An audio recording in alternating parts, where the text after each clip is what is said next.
డబ్బు, అనారోగ్యం, ఉద్యోగం, వ్యాపారం, అప్పులతో బాధపడుతున్నారా? మీకోసమే లాంచ్ యువర్ ఫ్యూచర్ ప్రోగ్రామ్. నమస్తే, నేను Keshav. Welcome to Suman TV. Work from home లేదా ఇంటి నుంచి పనిచేయడం, ఇది కేవలం సాఫ్ట్వేర్ ఉద్యోగులకే పరిమితం అనుకుంటే పొరపాటు. దీన్ని ఇంట్లో ఉండే మహిళలకు కూడా వర్తింపచేయాలని ఆంధ్రప్రదేశ్ గవర్నమెంట్ ఆలోచన చేస్తుంది. కొద్దిగా ఆసక్తికరంగా ఉంది కదా. దీని డీటెయిల్స్ తెలుసుకునే ప్రయత్నం చేద్దాం. మనతో పాటు సుబ్రహ్మణ్యం గారు, అనలిస్ట్ ఉన్నారు. సుబ్రహ్మణ్యం గారు నమస్కారం. నమస్కారం సార్. కోవర్కింగ్ స్పేసెస్ గురించి విన్నాము. తర్వాత కరోనా టైంలో వర్క్ ఫ్రమ్ హోమ్ పూర్తిగా బాగా ఫేమస్ అయింది. క్లారిటీ వచ్చేసింది అందరికీ. ఇంట్లో ఉండే ఏంటనేది విషయం. ఆఫీస్లో అయితే 8 గంటలే, ఇంట్లో అయితే 12 గంటలు, 24 గంటలు తోడనే అభిప్రాయం వచ్చింది. సో ఇప్పుడు ఏపీ గవర్నమెంట్ కొత్తగా ఇంట్లో ఉండే మహిళలకు కూడా ఉపాధి మార్గాలను జనరేట్ చేసేటువంటి క్రమంలో ఈ కాన్సెప్ట్ని విస్తరించాలి. అవును, ప్రతి ఇంట్లో చదువుకుని కూడా ఇల్లు చక్కబెట్టేటువంటి కార్యకలాపాల్లో ఉన్నటువంటి గృహిణులు కూడా ఎంతో కొంత సమయం పనిచేసే విధంగా చేయాలి అని ఆలోచిస్తున్నట్టుగా ఈ చంద్రబాబు నాయుడు గారు ఒక రివ్యూ మీటింగ్ కూడా దీనిపైన ఆర్గనైజ్ చేశారు. ఏంటి దీని సారాంశం ఏంటి, ఎలా సాధ్యమవుతుంది, దీనిలో ఏమేం కంపోనెంట్స్ ఉండే అవకాశం ఉంది?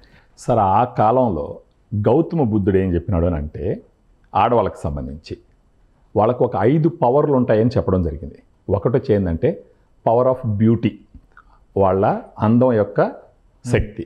రెండోది వచ్చేసి పవర్ ఆఫ్ వెల్త్, వెల్త్ అంటే సంపాదన, ధనికులుగా ఉండడం. మూడోది వచ్చేసి పవర్ ఆఫ్ రిలేటివ్స్, అంటే రిలేటివ్స్ని వాళ్ళందరినీ కలుపుకొని పోయేటటువంటి ఒక శక్తి, బంధాలు. పవర్ ఆఫ్ సన్స్ అంటే బిడ్డల్ని బాగా పెంచేటటువంటి అదొక శక్తి. తర్వాత పవర్ ఆఫ్ వర్చ్యూ అంటే ఒక ధర్మంగా ఉండడం. సో గౌతమ బుద్ధుడు ఆడవాళ్ళకి ఎన్ని పవర్లు ఉంటాయని ఆ రోజుల్లో చెప్పినాడు. ఇప్పటి ఆంధ్రప్రదేశ్ గౌతమ బుద్ధుడు చంద్రబాబు నాయుడు గారు గౌతమ బుద్ధుడు ఎలా అవుతారు అంటే అనుకుందాం, అంటే ఆడవాళ్ళనే శక్తిని గుర్తించినటువంటి వ్యక్తిగా. అంటే ఇప్పుడు ఎంతోమంది చీఫ్ మినిస్టర్ మనం చూసినాం, మన పొరుగు రాష్ట్రాల్లో కూడా చూసినాం. ఆడవాళ్ళ గురించి ప్రత్యేకించి పల్లెటూరుల్లో, చిన్న చిన్న టౌనుల్లో చదువుకొని కుటుంబ కారణాల రీత్యా లేదంటే సిటీకి వెళ్ళలేనటువంటి పరిస్థితుల్లో వాళ్ళ పవర్స్ని వాళ్ళకు గుర్తు చేస్తూ వాళ్ళ వెల్త్ని ఎలా పెంచుకోవాలా అన్న ఆలోచన చేసినటువంటి వ్యక్తి చంద్రబాబు నాయుడు గారు. వర్కింగ్ బుద్ధ అనమాట. వర్కింగ్ బుద్ధ లాగా అనుకోండి. వర్కింగ్ బుద్ధ అంటే అది మంచి ఆలోచన సార్, ప్రతి ఒక్కరు ఆలోచించాలా. ఎందుకంటే ప్రత్యేకించి ఆడవాళ్ళు వాళ్ళకంటూ కొన్ని స్కిల్స్ ఉంటాయి. ఆ స్కిల్స్లో మగవాళ్ళను కూడా డామినేట్ చేయగలరు వాళ్ళు. మల్టీ టాస్కింగ్ అని వచ్చేటప్పటికీ ఆడవాళ్ళు అవలేలగా మల్టీ టాస్కింగ్ చేయగలరు. అది మన ఇళ్లలో మనం కూడా చూస్తుంటాం. ఉదయాన్నే లేసి వంట చేయడము, పిల్లల్ని రెడీ చేయడము, మనకు ఆఫీసు పోతామంటే మనకు అన్నీ రెడీ చేసి పెట్టడము, ఆ తర్వాత ఇల్లు క్లీన్ చేయడం. సో మల్టీ టాస్కింగ్లో ఆడవాళ్ళు ఎప్పటి నుంచో వాళ్ళకంటూ ఉన్నటువంటి ఒక గొప్ప శక్తి. అది గుర్తించినటువంటి చంద్రబాబు నాయుడు గారు ఇప్పుడు ఏం చెప్తున్నారంటే, చదువుకొని కొన్ని కారణాల చేత ఇళ్ళకే పరిమితమైనటువంటి ఆడవాళ్ళని వాళ్ళకి ఏదన్నా ఒక ఆపర్చునిటీ క్రియేట్ చేసి వ్యాపార కార్యకలాపాలకు సంబంధించిన వాటిలో వాళ్ళని గాన పాల్గొనేటట్టు చేస్తే గనక మొత్తం రాష్ట్ర ఎకానమీ మారుతుంది. ఫస్ట్ వాళ్ళ కుటుంబ ఎకానమీ మారుతుంది, తర్వాత రాష్ట్రం యొక్క ఎకానమీ కూడా మారుతుంది. కానీ అంటే 2 అంశాలు ఇక్కడ, కోవర్కింగ్ స్పేస్లు, నైబర్హుడ్ వర్కింగ్ స్పేస్లు, వీటిపైన ఏపీ గవర్నమెంట్ వర్క్ చేయాలని చెప్పి ఒక ప్లాన్ డెసిషన్ తీసుకున్నారు. ఎట్లా ఇప్పుడు ఆంధ్రప్రదేశ్లో ప్రస్తుతం జరుగుతున్నటువంటి కార్యక్రమాలు చూస్తే, అవును, రాజధాని నిర్మాణం కావచ్చు, పోలవరం నిర్మాణం కావచ్చు, ఇవన్నీ కూడా ఫిజికల్ యాక్టివిటీ ఉండేటువంటి అంశాలు. అవును, ఇప్పుడు coworking spaces, neighbourhood working spaces ఇట్లాంటివి క్రియేట్ చేయడానికి పాసిబిలిటీస్ ఉన్నాయి. అవకాశం ఆ రేంజ్ లో వర్క్ అసలు ముందు ఆర్డర్స్ రావాలి కదా, వర్క్ ఆర్డర్స్ అనేవి ఉండాలి కదా. ఉంటుంది సార్. ఇప్పుడు ఫర్ ఎగ్జాంపుల్ ఒక డిగ్రీ చదువుకున్న ఒక అమ్మాయి లేదా ఇంటర్మీడియట్ చదువుకున్న ఒక అమ్మాయి కొన్ని కారణాల చేత పెళ్ళి అయిపోయేసి కుటుంబ అవసరాల కోసం ఆగిపోయింది అనుకోండి, వాళ్ళకి డేటా ఎంటర్ చేయడము లేదంటే డేటా అనాలిసిస్ చేయడము ఇలాంటివి కొన్ని ఉంటాయి. అంటే ఇంటి దగ్గర కూర్చొని, లేదా కోవర్కింగ్ స్పేస్ అని అంటే ఒక ఊర్లో ఫర్ ఎగ్జాంపుల్ ఒక చిన్న పల్లె అనుకోండి, అక్కడికి తీసుకొచ్చేసి ఒక దగ్గర ఒక ఆఫీస్ లాగా పెట్టి, అదే పల్లెటూరులో ఫర్ ఎగ్జాంపుల్ ఇప్పుడు పంచాయతీ ఆఫీసులు ఉన్నాయి, అక్కడ ఒక వర్క్ సెటప్ అరేంజ్ చేసి ఈ వర్కింగ్ సెంటర్లు అంటున్నారు దాన్ని. ఈ కొత్తగా ఉన్నాయి అంటే పేర్లు వినడానికి కూడా. గ్రామీణ ప్రాంతాల్లో ఈ వర్కింగ్ సెంటర్స్, ఒక సెంటర్ క్రియేట్ చేస్తే ఒక 50-60 మంది అక్కడికి వచ్చి పని చేసుకునేలాగా ఉండాలి. ఇంటర్నెట్ ఆధారిత పాసిబిలిటీ ఉంటుందా గవర్నమెంట్? ఖచ్చితంగా ఉంటుంది సార్, ఖచ్చితంగా ఉంటుంది. ఇప్పుడు మీరు చూసినారంటే ఖచ్చితంగా ఉంటుందని మనం ఎలా నమ్మాలంటే, కరోనా వచ్చినప్పుడు ఆలించి మనం క్లియర్గా చూసినాం. సాఫ్ట్వేర్ రిలేటెడ్ కానీ మిగతా రిలేటెడ్ కానీ, అంటే ఆఫీస్కి వస్తేనే జరిగే పనులు కొన్ని ఉంటాయి. ఆఫీస్లో లేకుంటే ఇంట్లో కూర్చొని కూడా డేటా వాళ్ళకి ఇంటర్నెట్ ద్వారా పంపిస్తే దానికి సంబంధించి వర్క్ చేసి ఇప్పుడు అడ్మినిస్ట్రేటివ్ జాబ్స్ అన్నీ, ఈ అడ్మిన్ రిలేటెడ్ జాబ్స్ అన్నీ ఇళ్లలో కూర్చొని చేయొచ్చు. ఫోన్లో కోఆర్డినేట్ చేసుకుంటూ ఒక సెంటర్ ఉంటే అవన్నీ వీళ్ళు చేసి పంపించవచ్చు. ఇప్పుడు ఎన్నోసార్లు ఇప్పుడు వర్క్ ఫ్రమ్ హోమ్ అన్నది చాలా ఫేమస్ అయిపోయింది ప్రపంచం మొత్తం మీదగా. సో ఇప్పుడు ఒక పల్లెటూరులో నాకు ఆఫీసు లాగా ఒక పంచాయత్ ఆఫీసు లాంటిది పెట్టి అక్కడ చదువుకున్న ఒక 20 మంది ఉంటే వాళ్ళని తీసుకొచ్చి అక్కడ పెట్టి గవర్నమెంట్ ప్రాజెక్టులకు సంబంధించిన కొన్ని పనులు ఇవ్వచ్చు, లేదా ప్రైవేటు గవర్నమెంట్ పార్ట్నర్షిప్లో ఉన్న కొన్ని పనులు అప్పచెప్పచ్చు. లేదా ఒక చిన్న టౌన్ అనుకోండి, అక్కడ వచ్చేసి నైబర్హుడ్ అంటే ఒక కాలనీ వరకు ఒక దగ్గర ఉండి పెట్టే విధంగా. ఈవెన్ ఇప్పుడు విలేజ్ కూడా అలాగే వస్తుంది. లేదంటే ఇప్పుడు టౌన్కి సంబంధించి ఇప్పుడు ఫర్ ఎగ్జాంపుల్ నాయుడుపేట అనుకోండి సార్, అక్కడి నుంచి జాబ్ చేయడానికి చెన్నై పోలేరు, హైదరాబాద్ రాలేరు, అటుపక్క బెంగళూరుకు పోలేరు. వాళ్ళకి అక్కడే ఒక సెంటర్ పెట్టి ఈ 3 ఏరియాలకు సంబంధించిన వర్క్ కూడా చేయించవచ్చు. దాన్ని కోవర్కింగ్ స్పేస్ అంటారు అన్నమాట. సో దీనికి సంబంధించి నెక్స్ట్ ఇయర్ 2025 డిసెంబర్ లోపల కనీసం 150,000 మంది మహిళలకి దీనికి సంబంధించిన వర్క్ రెడీ చేయాలన్నది గవర్నమెంట్, వర్క్ స్పేస్ రెడీ చేయాలన్నది గవర్నమెంట్ టార్గెట్. ఇప్పుడు ఆల్రెడీ వాళ్ళు ఏం చేసినారంటే ఇంచుమించు ఒక 22 లక్షల స్క్వేర్ ఫీట్స్ ప్రైవేట్ బిల్డింగ్స్ అయితేమి ప్రభుత్వ బిల్డింగ్స్ అయితేమి ఐడెంటిఫై చేస్తున్నారు. సో ఒక మనిషి ఆల్రెడీ ఐడెంటిఫై చేస్తున్నారు. ఒక మనిషి కూర్చోడానికి కనీసం 50 నుంచి 60 స్క్వేర్ ఫీట్ల స్థలం కావాలి. సో దానికి సంబంధించి ప్రైవేటు గవర్నమెంట్ బిల్డింగ్స్ ఆల్మోస్ట్ 22 లక్షల స్క్వేర్ ఫీట్కి సంబంధించి ఐడెంటిఫై చేసినారు.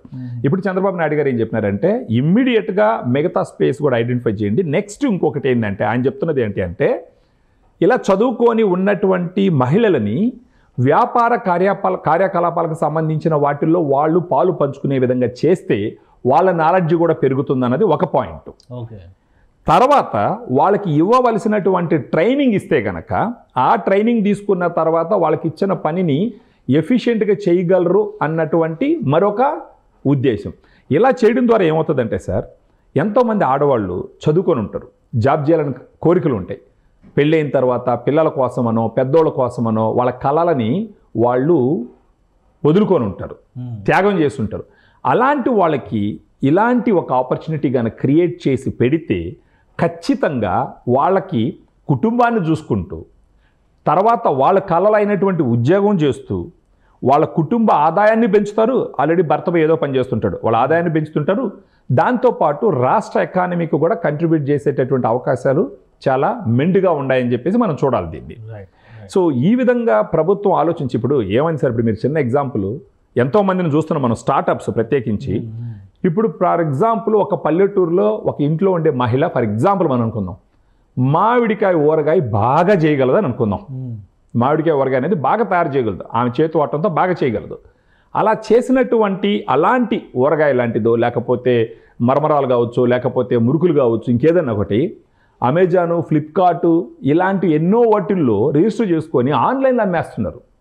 కుగ్రామాల్లో కూర్చొని ప్రపంచం మొత్తం అమ్ముతున్నారు. ఇలాంటి ఒక పరిస్థితి ఉన్న ఈ రోజుల్లో చంద్రబాబు నాయుడు గారు ఇలాంటిది ఒక ఆలోచన చేసి అక్కడున్న ఆడవాళ్ళల్లో ఆలోచన విధానంలో మార్పు తీసుకొచ్చి వాళ్ళను ప్రోత్సహించి వాళ్ళకి ట్రైనింగ్ ఇచ్చి వాళ్ళకు ఒక ఆపర్చునిటీ కల్పించి ఇలాగానో ముందరికి వెళితే పల్లెటూరులో ఉన్నటువంటి ఎన్నో కుటుంబాలు ఆర్థికంగా చాలా గొప్ప స్థాయికి ఎదుగుతాయి. యాక్చువల్గా ఊహించండి, ఫర్ ఎగ్జాంపుల్ చదువుకున్న అమ్మాయి ఉంది, ఆ ఇంట్లో తన భర్త వచ్చేసి వ్యవసాయం మీద ఉన్నాడు.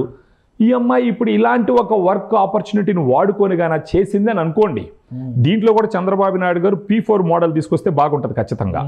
పీపుల్, తర్వాత పబ్లిక్, ప్రైవేటు ఇవన్నీ ఈ పార్ట్నర్షిప్లో కానీ తీసుకొస్తే, ఇంకొకటి దీంట్లో గాన ప్రైవేట్ సంస్థలు ఎంటర్ అయితే తక్కువ కాస్ట్తో ఎక్కువ అవుట్పుట్ తీసుకొచ్చే అవకాశాలు కూడా ఉంటాయి. ఫర్ ఎగ్జాంపుల్ ఇప్పుడు సిటీలో జాబ్ చేసేవాడికి 40,000 రూపాయల శాలరీ ఇవ్వాల్సిన పరిస్థితి ఉంటే అదే వర్క్ను ఒక పల్లెటూరులో ఉండే చదువుకున్న మహిళ చేయగలిగితే 40,000 రూపాయల శాలరీ ఇవ్వాల్సిన అవసరం ఉండదు. ఒక 20,000, 25,000తో ఆ వర్క్ని పూర్తిగా కంప్లీట్ చేసుకునేటటువంటి సామర్థ్యం. ఎక్కడో అమెరికాలో ఉన్న కంపెనీకి ఇండియాలో కూర్చొని వర్క్ ఫ్రమ్ హోమ్ చేసేటప్పుడు ఇండియాలో ఫర్ ఎగ్జాంపుల్ చెన్నైలో ఎత్తుకోండి, బెంగళూరులో ఎత్తుకోండి, హైదరాబాద్లో ఉండేది ఎత్తుకోండి, ఈ చుట్టుపక్కల ఉన్న డిస్ట్రిక్ట్స్ అక్కడున్న పల్లెటూరులో చదువుకున్న అమ్మాయిలను గుర్తించి వాళ్ళ ద్వారా కానీ పని తీసుకోగలిగితే వీళ్ళకి తక్కువ పెట్టుబడిలో ఏళ్ళ పని పూర్తవుతుంది. ఆ 20-25 వేలు పల్లెటూరులో ఉన్న ఆడవాళ్ళకి జీతంగా ఇస్తే ఆ జీతంతో అక్కడ వాళ్ళు ఇంటి బాడుగులు అయ్యి కట్టాల్సిన అవసరం ఉండదు. ఆ 20-25 వేల రూపాయలు పల్లెటూరులో ఉండే 5,000 రూపాయలకి వాలంటీర్లుగా చేరి పిచ్చి పిచ్చిగా తిరిగినారు సార్ జనాలు ఈదులమ్మడ గత ప్రభుత్వంలో 5,000 రూపాయలకి. సో అలాంటిది ఇలాంటి ఆపర్చునిటీస్ పరంగా గాన గవర్నమెంట్ సీరియస్గా ఆలోచించి ప్రైవేట్ వాళ్ళని పార్ట్నర్షిప్ చేసి గాన ఒక గ్రేట్ లెవెల్లో కానీ దీన్ని తీసుకెళ్ళగలిగితే మన రాష్ట్ర ఎకానమీ ఎక్కడికో పోతుంది. అప్పుడు ఏమవుతుంది, చంద్రబాబు నాయుడు గారు ఒక మాట చెప్పినారు, ప్రతి ఇంట్లో ఒకరు ఉద్యోగస్తుడు ఒకరు వ్యాపారస్తుడు ఉండాలని, ఒక ఎంటర్‌ప్రెన్యూర్ ఉండాలా, ఒక ఉద్యోగం చేసేవాళ్ళు ఉండాలని. ఇలా ఒక చదువుకున్న మహిళ ఇంట్లోనే ఉండి ఉద్యోగం చేస్తే తను భర్త ఒక వ్యాపారం చేస్తున్నా కూడా ఇంట్లో పిల్లలను చూసుకోగలదు, భర్తను చూసుకోగలదు, అక్కడ ఉన్న అత్తమామను చూసుకోగలదు, డబ్బులు సంపాదించగలదు ఇంట్లో కూర్చొని. అదేవిధంగా భర్తపై వ్యాపారం చేసుకుని రావచ్చు. కర్మయోగి అంటే ఇదే అన్నమాట, మిషన్ కర్మయోగి. సో ఈ విధంగా ఒక చీఫ్ మినిస్టర్ స్థాయిలో ఉన్నటువంటి వ్యక్తి ఆలోచించి కిందున్న అధికారులను మొబిలైజ్ చేసి ఉన్న పల్లెటూరులో చదువుకున్న ఆడపిల్లలందరినీ ఆడవాళ్ళందరినీ ఒక ఉత్తేజం ఒక చైతన్యం తీసుకొస్తే కనుక టోటల్ ఎకానమీ మారుతుంది. ఆల్రెడీ డ్వాక్రా ఇవన్నీ చేస్తున్నారు కదా, డ్వాక్రాలు ఉన్నాయి కదా, అవును, అవేమో అన్ఎడ్యుకేటెడ్, ఇది ఎడ్యుకేటెడ్. ఇది కొంచెం చదువుకుని ఒక డిగ్రీలు చేసి పల్లెటూరులో కుటుంబానికే ఇదైపోయిన వాళ్ళు ఎంతోమంది ఉన్నారు సార్. వాళ్ళకి ఇలాంటి ఒక అవకాశం ఏమవుతుందంటే వాళ్ళు ఎక్కడ లేని ఒక ఉత్తేజం తీసుకొస్తుంది, వాళ్ళు కూడా ఎంగేజ్ అవుతారు కదా.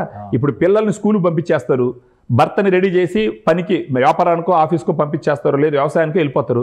ఆ తర్వాత ఖాళీగానే ఉంటారు కదా, ఇలా చాలా టైం ఉంటుంది కదా. వర్క్ ఫ్రమ్ హోమ్ అంటే ఫ్లెక్సిబుల్ టైంలో చేసుకోవచ్చు, ఇంటి పనులు చేసుకుంటూ మిగతా టైంలో టైం లైన్స్ ప్రకారం చేసుకొని ఆ ఇచ్చిన వాళ్ళకి అప్పచెప్పచ్చు. సో ఇది ఒక ఎక్సలెంట్ థాట్ ప్రాసెస్. ఇదే గాన జరిగితే మన ఆంధ్రప్రదేశ్ ఒక మోడల్ స్టేట్గా దేశం మొత్తానికి ఆదర్శప్రాయం అవుతుందనడానికి మనం ఆలోచించాల్సిన అవసరమే లేదు.